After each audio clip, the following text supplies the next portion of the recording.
I think I have issues. Why do I love mafia romances so much? Got it? She's got a book for every situation. Hi people I love, welcome back to MG's Library. My name's Mary Grace, and this is my library. Guys, we're making this video right now, and you know what that means. The year from hell is finally over.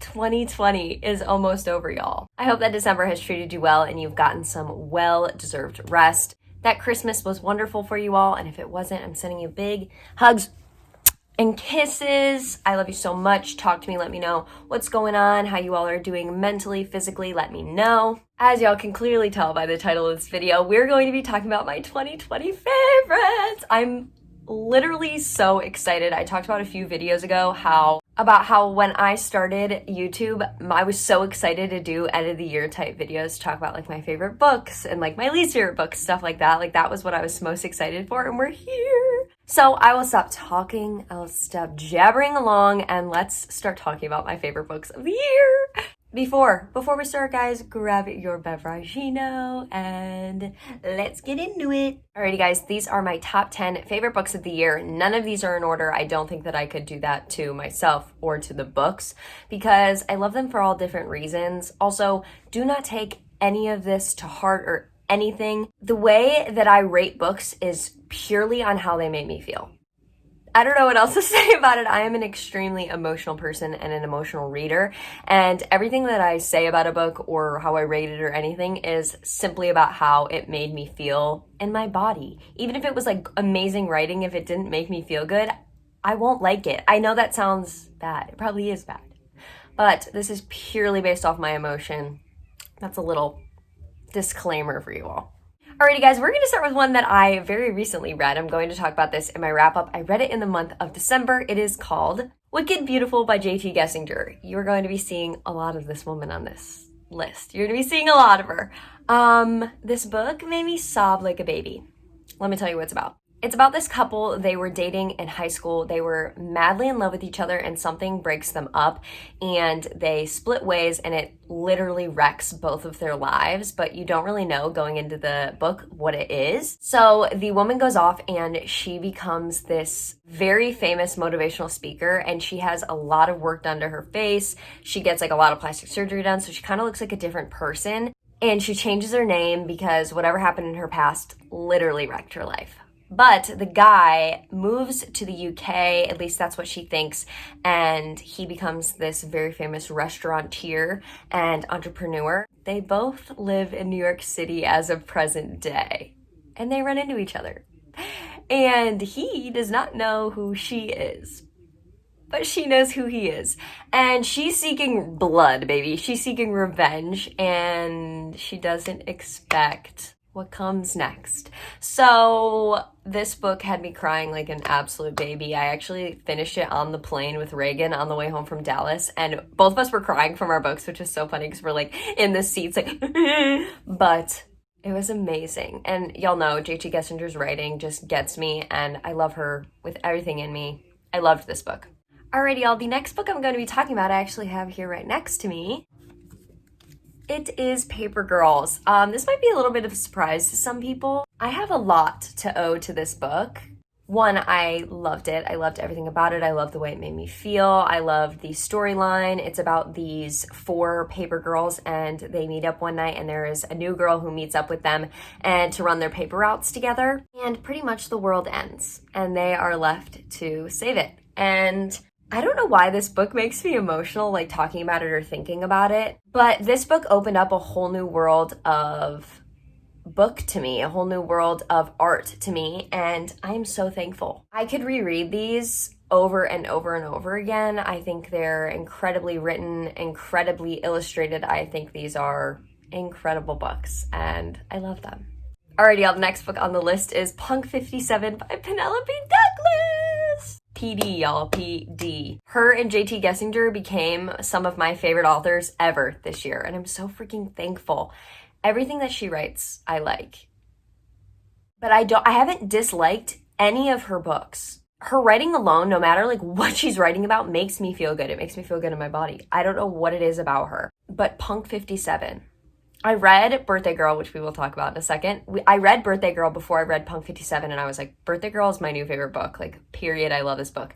But then I read Punk 57. Something about the world building in this book, scene setting, like the deep character analysis in this book swept me in. This book follows Misha and Ryan, and from elementary school age, they become pen pals. They've never met each other, and they write to each other all the way up until they're in high school, until something happens to Misha and he stops writing to Ryan. Misha actually finds out what Ryan looks like, and at a party sees her, but she has no idea who he is. And a couple years later, Misha ends up at Ryan's school. Misha now has a new name because he can't let Ryan know who he is, and Misha's seeking revenge for something that has nothing to do with Ryan, but for some reason, Ryan gets mixed up in it. This book also made me sob like a baby. I loved this book. I loved everything about it. It's set in high school. It's a high school set book, but it does not read like that. It does not feel like that. I was so hesitant going into this book because I usually don't like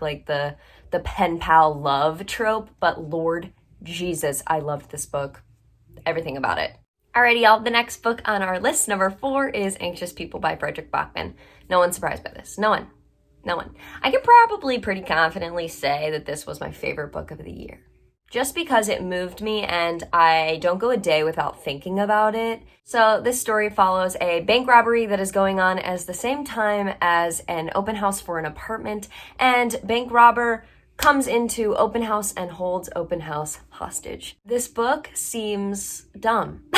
Like, the premise of it seems like a little like, where are they going with this? Where's Freddie going with this? You know what I mean? Read it. I know everyone in the world has told you, read this book. It is a beautiful depiction of the human experience, of humans, of how everyone kind of feels like they're going through their own shit, but everyone else is going through their own shit too. And it's so valid. All of it's valid. And like, we need to be more kind and more considerate of people's experiences out of our own world. This book consumed me, and I want to reread it in the new year. I want to buy a physical copy so I can reread it and annotate it to my heart's content. But I loved this book. Alrighty, guys, we made a little bit of a nod at her earlier, but we are going to be talking about Birthday Girl by PD, by Penelope Douglas, my queen. We already talked about my queen. This book follows Jordan, and Jordan is dating this dude who she's known for a long time. They're very comfortable in their relationship, but it just doesn't feel the same anymore. There's no spark. She's not happy. She actually ends up moving in with him and his dad. His dad, Pike Lawson, had him at a very young age, and he's a looker. Pike is a looker. But Jordan's clearly dating his son. So what could happen? I had never read an age gap before this, and this was like the rite of passage into age gap, as I'm told by everybody, and Lord Jesus, was it. Everything about this book, so good. From everything to like the character building, to the depth of each character, to the sexy scenes, to everything. I will never shut up about Penelope Douglas's writing. I don't know what it is. I can't pinpoint what it is that makes everything she writes gold. Read this book. I don't know what you're doing. Why? Read it. Read it. I promise you'll like it. Like, I literally don't know a single person that hasn't liked this book. Just read it. Alrighty, y'all. Another one that is no surprise to anybody on planet Earth. It is Beautifully Cruel by J.T. Gessinger, my other queen, the love of my life. JT, I love you. I love you. I can't really talk too much about the plot of this book because it is a slight spoiler for the first book in this duology. I will talk about that book as well. Don't you worry. This book follows Killian and this woman who breaks into one of his warehouses and steals a truck of diapers and donates it to charity because she's literally Robin Hood. And these two hate each other. This is a good enemies to lovers one. And it's mafia. Mafia romance, did you say? This book's incredible. I need to own the physical copy of it. I don't know what else to say about this one without making it a spoiler, but go read this book. Go read it. Alrighty, y'all. This next one, it might be a surprise, might not be. Depends on how long you've been here, but it is Twilight by Stephanie Meyer. Now, I'm gonna get judged for this one, and I don't care. Y'all know what this book is about. It's about Edward and Bella, and Edward's a vampire, and Bella is not. And they fall in love. I was debating on whether saying Twilight for this one or New Moon, because New Moon is my favorite in the series, and I read them all this year for the first time ever. For the first time ever, like including Midnight Sun. Okay, like for the first time ever read these books. And they took up my life for literally 4 months. I think I appreciated it for what it was. Like, I know it isn't like the best literature on planet Earth, but it made me feel so good. It swept me away from this stupid pandemic, and it swept me away into something that wasn't me and I could feel safe and comfy in. I think that that's what this book did for so many people when this came out, for so many teenagers when this came out. It took them away from feeling like the existential dread of like adulthood and feeling like your world's about to end, and you had these like books that took you away from it all. And I think that's so beautiful. And I know that if I would have read these like in middle school or high school, it would have been more than what it is to me now. It would have been so special to me. But these books are so special to me and hold such a special place in my heart because it like kind of like this sounds so morbid, but it kind of like paused the trauma of all of this. Like it put it all on pause and like took me away. And I owe so much to these books and to Stephenie Meyer. And I mean, I owe so much to every book I've ever read, but these books, I don't know, they left like a very special imprint on my heart. Next book on our list is Royally Screwed by Emma Chase. I've talked about this one a few times on my channel, but not like as much because it is a Prince regular girl trope. What is that trope even called? Royalty trope, I guess. I'd never really liked royalty trope. I'd read The Selection and like didn't really like it. It follows this prince who he's in New York for like some special meetings or something. He's like the talk of the world. He's very, very like popular in the tabloids. And he stops in, there's a snowstorm at this little like pie shop. And this girl is working there and she has no idea who he is because she's very much like her nose on the grindstone. She works hard. She's trying to keep this pie shop open for her dad because her mom recently passed. And so this prince walks in and he's being a total douche canoe and she hands him his ass. And you guessed it, he loves it.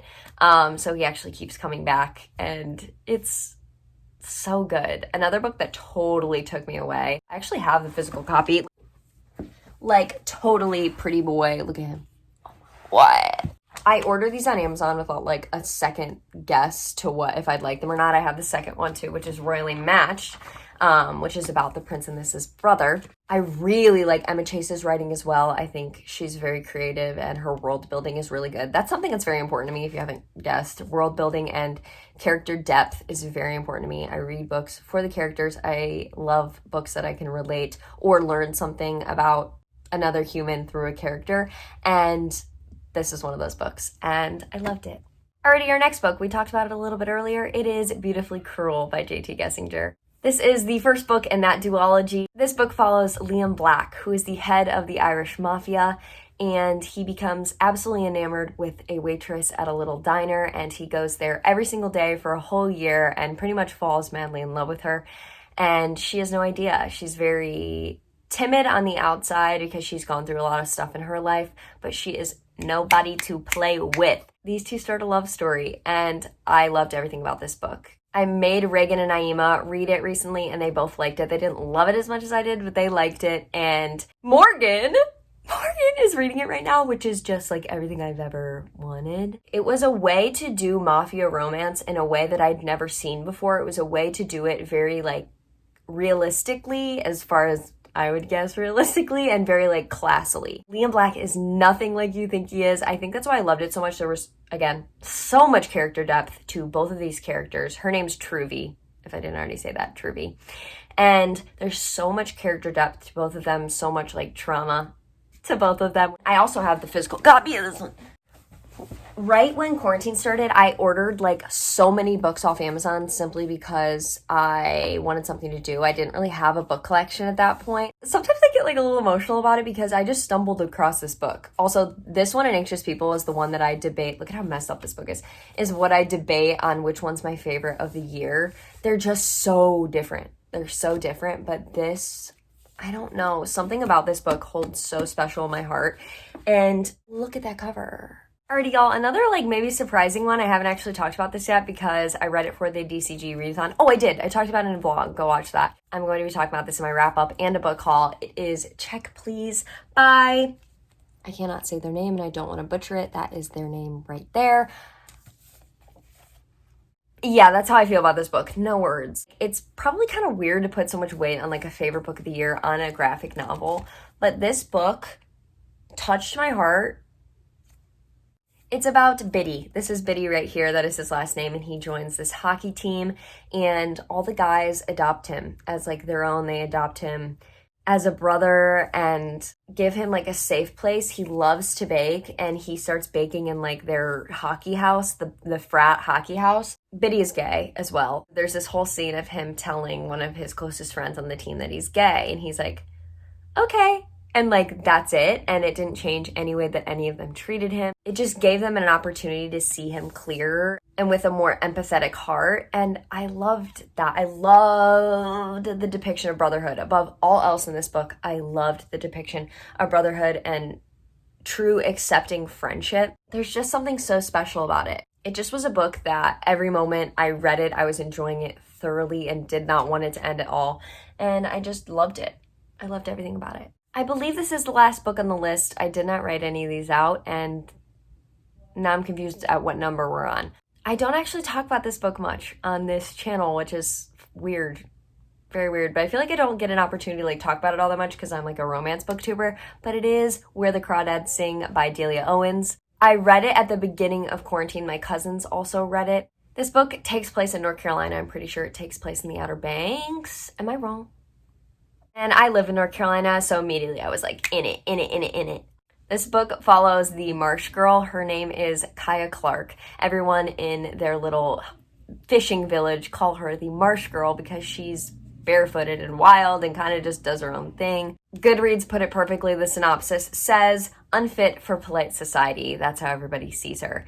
And one of the town's most popular guys is found dead. And of course, she is the easy target to suspect. This book is just an incredible coming of age story. And it's something that you don't expect coming. It's a story that really like keeps you on the edge the whole book until you get it, you know what I mean? The writing in this was so beautiful. I've never read anything by Delia Owens before, and I absolutely love this book. It is also a book for months that stuck with me that I thought about all the time. It depicted this coming of age in such a beautiful way and how like being alone and how like isolation affects people, especially young women, and how like in society, like it's not just like actual physical isolation, but like mental isolation. I loved this book.